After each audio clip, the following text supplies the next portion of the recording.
Mladi ne kupujejo avtomobila zaradi prestiža, ampak zato, ker jim javni prevoz ne zadošča. Za 250 km med Mursko Soboto in Koprom z avtom porabimo nekje 3 ure pa pol. To nas stane za gorivo približno 25 evrov. Z vlakom 5 ur in pol, enkrat na dan, možnost, z avtobusom 5 ur. Cene so od 25 evrov do 50 za vozovnico.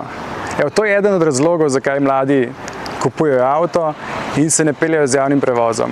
Zdaj, če bi ponudili javni prevoz, ki bo zanesljiv, udoben in poceni, jaz mislim, da ne bi bilo nobenih težav pri mladih, da bi se odločili za javni prevoz. Zato je treba ogromno investirati v javni prevoz.